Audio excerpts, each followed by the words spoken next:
Most people don't even realize when they die. Not the body, the mind. It happens the moment you trade ambition for comfort, when you stop commanding and start obeying. I lived that death once, until I learned what Machiavelli meant by this. Fortune isn't given to the loyal. She surrenders to the bold. Part 1, the psychological rebirth, escaping the obedient mind. Every man wants freedom. Few survive what it costs. The real prison isn't your job, it's the way you think. And until you break that pattern, you'll keep calling obedience stability. When I think about the man I used to be, I can still feel it. The morning alarm, the traffic, the fluorescent lights. Every day felt like a replay of the last. I wasn't living. I was performing a script written by someone else. That's the silent tragedy of modern life. Most people don't even realize when their mind dies. Their body still moves, they still smile, but their ambition has flatlined. They call it being responsible. They say, "I'm just being practical." But deep down, they know it's fear dressed as logic. I lived that fear. I worked for safety, saved for comfort, waited for fortune to notice me. But fortune doesn't visit the loyal. She kneels before the bold. That's what Machiavelli meant when he said, "Fortune is a woman, and if you wish to control her, you must treat her boldly." He wasn't describing luck. He was describing audacity, the courage to stop obeying and start commanding. And here's the twist. Before money comes mastery. Before mastery comes mindset. If your thoughts still belong to the system, your wealth will too. The modern slave doesn't wear chains, he signs contracts. So the first step to power isn't quitting your job. It's changing how your mind sees itself. A prince isn't defined by his castle. He's defined by his command. Stop thinking like a worker. Start thinking like a ruler of your own domain. When I was still trapped in that system, I had a small but brutal awakening. One morning, I looked at my paycheck and realized it was just a receipt for my potential. Someone else was profiting off my time, my mind, my discipline. That's when the rebirth began. I sat down with a blank page and wrote one question. What skill would make me dangerous? Not safe, not stable, dangerous, because danger equals leverage. And leverage is how ordinary men build extraordinary freedom. So I did something simple. I went to Google, our modern Florence library, and typed professions of millionaires, entrepreneurs, investors, engineers, creators, lawyers. I didn't scroll past, I studied. I made a 2-column list, interest and competence. Interest means curiosity that survives boredom. Competence means something you can become exceptional at. Then I scored each path honestly. Law, too slow. Engineering, too narrow. Corporate ladder, too political. Entrepreneurship, it scared me. And that fear was my compass. Because growth never hides where you're comfortable. It hides behind the thing that intimidates you most. Entrepreneurship became my focus. Not because it looked glamorous, but because it gave me what no job could. Sovereignty. The freedom to build something that answered only to me. But here's the truth. Even after finding your path, you'll still hear the voice of the obedient mind. It'll whisper, be realistic. It'll say, wait until you're ready. That voice is your old self begging not to die. Ignore it, because every rebirth requires a funeral, the burial of who you used to be. I remember the night it happened for me. I was sitting at my desk after hours, the office empty, city lights flickering outside. For the first time I admitted it. I wasn't tired from work. I was tired from being powerless. That night I wrote a different kind of plan. Not a 5-year goal, a war plan. It had one mission, to reclaim my mind. Step 1, study power, not productivity. Step 2, learn how money actually moves. Step 3, stop obeying, start experimenting. I began listening to podcasts while driving, audiobooks at the gym, reading Machiavelli, Green, Carnegie. I stopped watching people who entertained me and started studying people who built empires. Slowly, my thoughts changed shape. My goals stopped sounding like survival and started sounding like strategy. That's the first sign of psychological rebirth. You stop thinking about how to fit in and start thinking about how to rise above. So if you're watching this right now and you feel that quiet frustration in your gut, the sense that you're meant for more but don't know where to begin, this is where it starts. Not with quitting your job, not with chasing money, But with taking back your focus, tonight write down this question. What skill would make me dangerous? Then rate your curiosities and your strengths. Where those two overlap, that's the doorway out of obedience. Because once you know your weapon, you no longer wait for fortune to favor you. You learn how to seize her yourself. That's the first law of power. Control your psychology and the rest of your life follows like a servant. Part 2. The law of isolation, cutting the weak to create strength. You can't build an empire surrounded by peasants. And sometimes power doesn't begin with addition. It begins with subtraction. Every rise begins with loss. No one tells you that part. They tell you about success, freedom, luxury, but they skip the loneliness. Because the moment you start changing, you stop belonging. And the people who once felt like home start to feel like noise. When I first announced that I was building something of my own, I expected support. I thought my friends would cheer. Instead, they laughed, joked, changed the subject. They weren't evil. They were comfortable. And comfort always feels attacked by ambition. That's when I remembered Machiavelli's warning. A ruler's downfall often begins with poor alliances.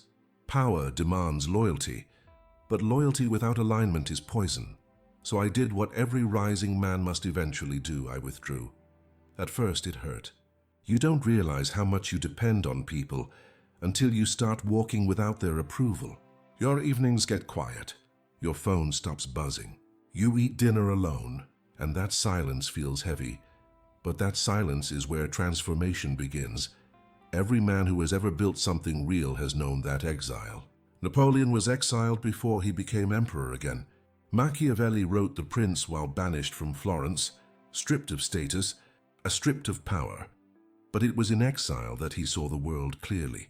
That's the hidden purpose of isolation. It burns away illusion. When you're alone, you stop performing. You meet the real you. The unpolished, hungry version. Most people can't handle that encounter. They rush back to distraction, back to gossip, parties, normal life. But if you can survive that silence long enough, you'll find something rare: clarity. I found it one night. When I was sitting in my apartment, no music, no phone, just me. For the first time, I wasn't thinking about who doubted me. I was thinking about who I could become if I stopped needing anyone's permission. That night, I made a rule. I don't keep anyone in my life who drains my power. Simple, ruthless, non-negotiable. Here's what you learn fast. Energy is currency, and your circle spends it faster than your bills. Every conversation that doesn't align with your future weakens your control over it. The poor will drag you into despair disguised as realism. The mediocre will mock your ambition to justify their own failure. That's why isolation isn't punishment. It's purification. You're not losing friends. You're losing distractions. But let's be honest, there's a dark side to it too. You'll doubt yourself. You'll miss the noise. You'll start wondering if you're going crazy. You'll replay every insult in your head, every joke they made about your dreams. That's normal. It's the detox. Your brain is recalibrating from validation to vision. When you go through this stage, remind yourself the weak call it loneliness, the strong call it preparation, and preparation always precedes domination. Here's the pattern you'll notice. The world only respects you once you no longer need its approval. The minute you detach, people start to watch. The same ones who laughed will start to ask, "How did you do it?" That's the paradox of isolation. You lose the crowd, then become the one they follow. Still, Machiavelli warned of another danger. He said, a ruler should avoid flatterers, but also be wise enough to choose the honest few. Meaning, isolation is necessary, but if you stay alone too long, you fall into delusion. Once you've removed the weak, you must replace them with the strong. Isolation isn't the destination, it's the bridge. That's where I shifted my focus. I started studying men who had already built what I wanted, not celebrities, not motivational talkers, strategists, builders, quiet killers. I'd spend hours watching how they thought, how they spoke, what they valued. I noticed something fascinating. They weren't loud. They weren't constantly explaining themselves. They moved with calm confidence. Every word had direction. That's when I realized power doesn't announce itself. It simply exists. When you start to embody that energy, people feel it before they understand it, and your environment starts to rearrange itself around you. The right people begin to appear, not because of luck, but because clarity acts like a magnet. So here's the strategy for you. Step 1. Withdraw from those who ridicule your ambition. Step 2. Embrace the silence even when it burns. Step 3. Replace the noise with knowledge. Books, podcasts, documentaries. Fill your solitude with strategy, not self-pity. Your goal isn't to be liked. Your goal is to be effective, because the lonely man who studies today becomes the leader others obey tomorrow. When I look back, that period of exile was the most important chapter of my life. It broke me open. It made me sharper, colder, clearer. I stopped chasing company and started attracting respect. That's when I understood Machiavelli's deeper truth. Power is built in private, long before it's displayed in public. So if you're watching this right now and you feel that disconnect, that quiet distance between you and the people around you, don't rush to fill it. Sit in it, study in it, because that silence you're trying to escape is the sound of your old life dying. And every death of comfort is a rebirth of command. Part 3. Power by proximity. Aligning with the strong power isn't built alone. It's borrowed, traded, and multiplied. Stand too long beside the powerless, and even your strength starts to rust. There's a moment in every man's climb when he realizes this. Discipline and ambition can only take you halfway. The rest is decided by who stands beside you. You can be sharp, hard-working, even brilliant, but if your circle is small-minded, you'll be fighting gravity every single day.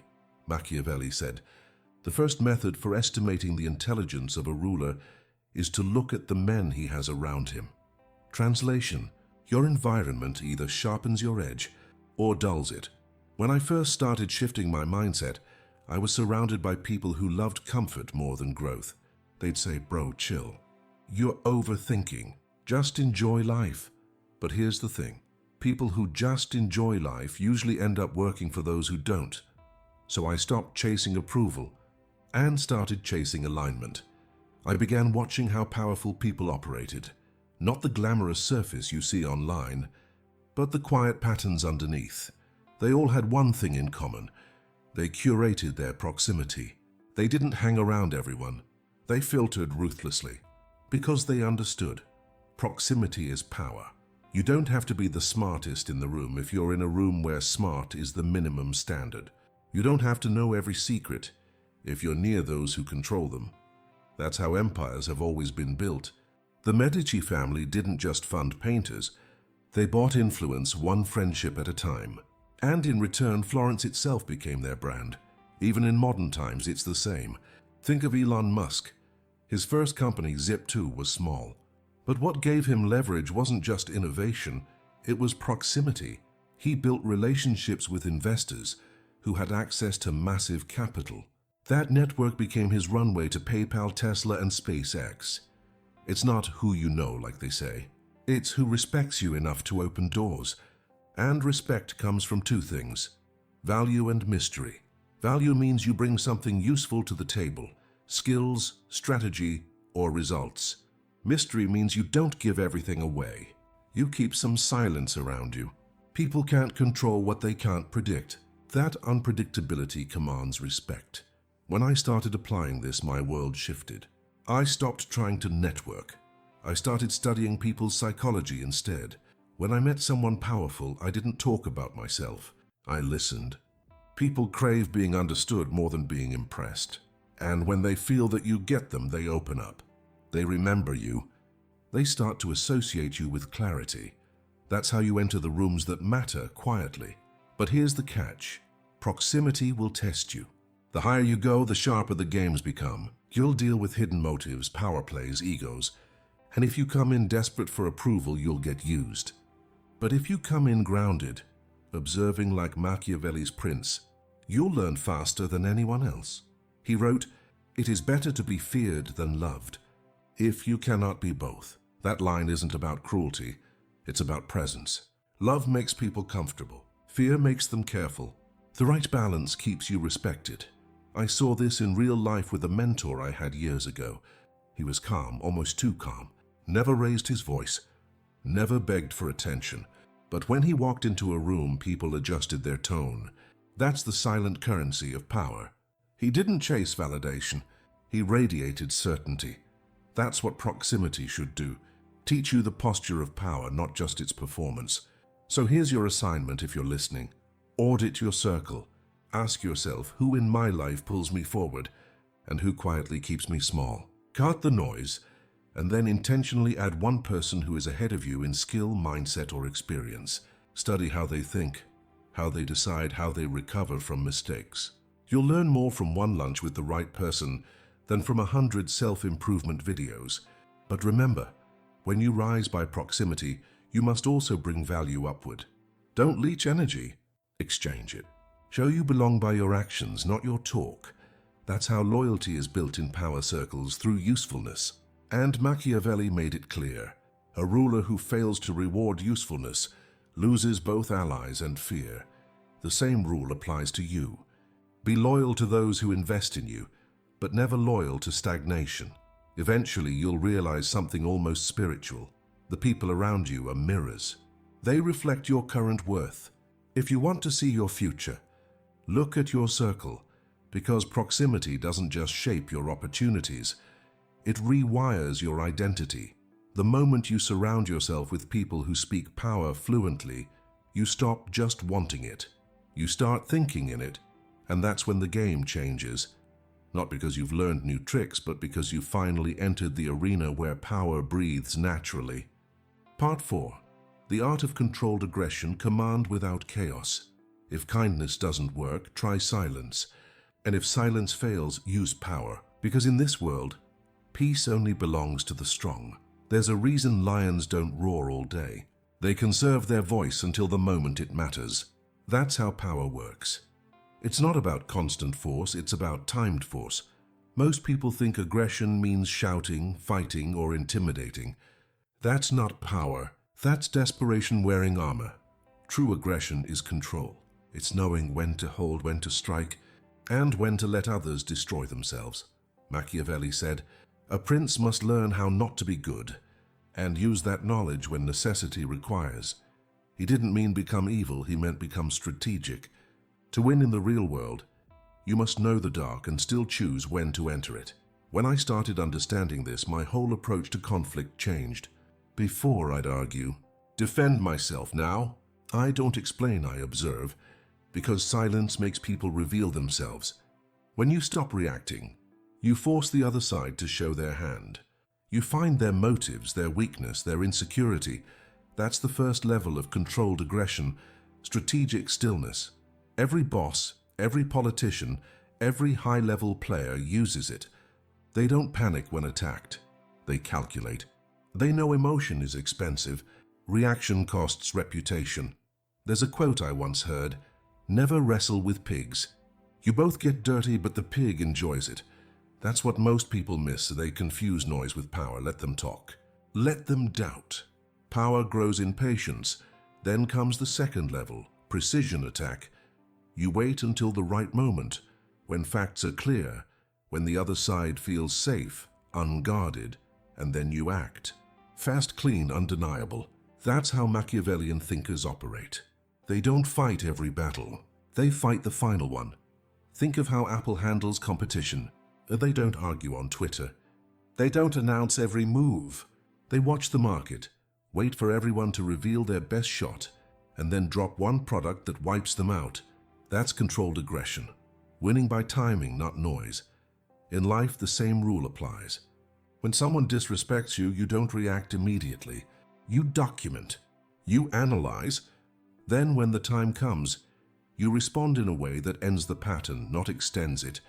That's how you protect both your energy and your dominance. Here's the third level, presence as pressure. A powerful person doesn't need to prove they're dangerous. Their calmness feels dangerous, because calm under fire looks unnatural to the weak. It confuses them. They start second-guessing themselves. That confusion is your leverage. I saw this once in a business deal. One side was panicking, pushing for fast answers. The other man, an old investor, just sat there. didn't say a word for 30 seconds. The silence was so heavy it felt like time stopped, and when he finally spoke, his one sentence shifted the entire table. He said, "Gentlemen, impatience is a poor disguise for weakness." Nobody argued after that. That's what presence does. It bends the room without noise. Controlled aggression is that skill, to project danger without ever losing composure. But here's the trap. Some men get drunk on their own power. They start overusing it. That's not strength. That's fear disguised as dominance. Machiavelli warned, "A ruler who relies on cruelty too often breeds hatred, and hatred, once mature, becomes rebellion." So use force like fire, rarely but decisively. In relationships, this matters too. Don't shout your boundaries, enforce them quietly. The moment you explain them too much, you weaken them. Power is felt, not declared. Controlled aggression isn't just a tactic. It's an energy system. You manage it daily. Through discipline, routine, body language. Start with your posture. Stand still when you talk. Lower your voice instead of raising it. Move slower, think slower. The slower you move, the faster others bend to your rhythm. Even when I started making my own money, I realized deals weren't won by talking more. They were won by staying composed when everyone else was desperate to prove something. And that composure, it's magnetic. People start trusting you, not because you're nice, but because you're stable. Controlled aggression turns chaos into currency. It gives you the rare power to appear calm in storms, because you are the storm, just sleeping for now. So here's the structure for this part of your rebirth. Master silence before speech. Learn timing before reaction. Let your energy, not your emotions, lead the room, because the man who controls his fire never fears the dark. He owns it.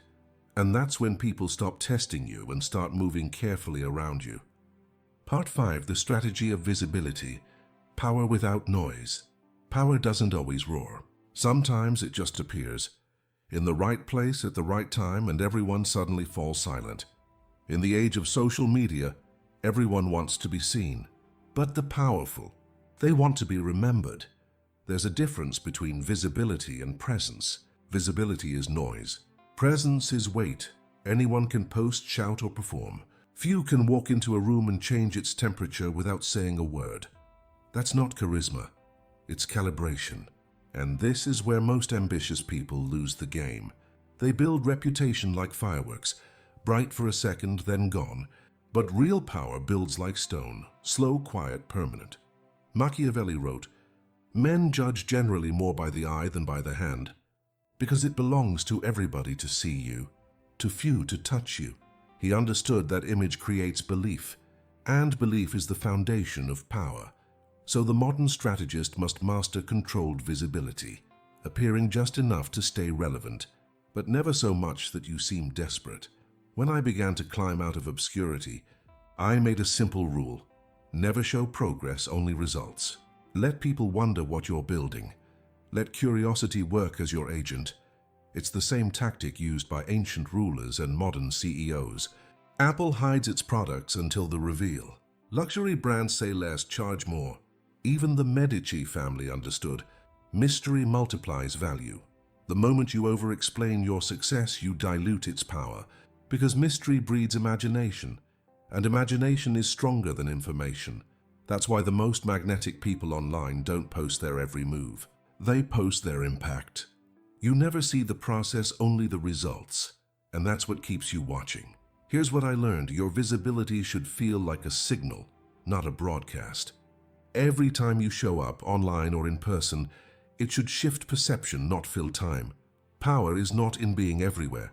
It's in being exactly where it matters. That means strategy. You pick your platforms like a general picks battlefields. If your audience lives on LinkedIn, you dominate LinkedIn. If it's YouTube, you master long-form presence. But the core stays the same. Every word, every frame, every silence is deliberate. Even your absence can be a tool. When you disappear for a while, your silence becomes a mirror. People project their own meaning into it. Some think you're plotting. Others think you're failing. Both are fine, because both are talking about you. Controlled visibility uses contrast. You vanish long enough to make your return dramatic. That's what kings did when they appeared on balconies. That's what entrepreneurs do when they launch. It's theater, but theater is what shapes perception, and perception is what bends opportunity. I remember once meeting a man who built an empire quietly. No ads, no noise, no press. He told me, "I only show up when there's something to collect." That line stayed with me, because it meant every appearance was a withdrawal from the bank of reputation he had already built. He wasn't chasing clout.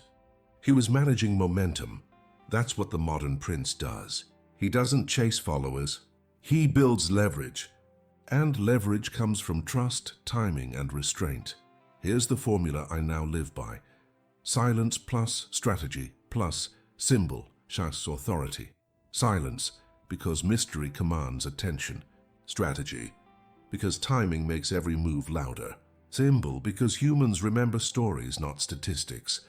When people see your logo, your tone, your name, it should trigger emotion, respect, curiosity, even fear. That's how brands become kingdoms. But beware. Too much visibility turns power into parody. Every emperor who overexposed himself lost his mystique. Nero wanted applause. Caesar wanted control. Guess who lasted longer? So don't post to impress. Post to position. You're not in the attention economy. You're in the authority economy. And authority isn't earned by shouting. It's engineered by silence. Machiavelli warned that one who becomes master of a city accustomed to freedom and does not destroy it may expect to be destroyed by it. Translated to today, if you give your audience too much access, they'll consume you. Keep your mystery sacred. Let your scarcity raise your value. Every word you say should echo, not evaporate. Every image you post should add layers, not clutter. Every public act should whisper, "There's more you haven't seen yet," because that's what keeps them watching. And watching is the first step to following. Power without noise, presence without apology, influence without excess. That's the art of modern Machiavellian visibility, to be both seen and untouchable. And when you master that, you no longer chase fortune, you attract it. Closing, most people chase power for validation. The few who truly rise chase it for freedom. And that's the difference between being noticed and being obeyed. Machiavelli's lesson was never about cruelty. It was about control, starting with your own mind. Because once you rule that, the world bends quietly in your direction. This was the rebirth of the mind, and the next move is yours.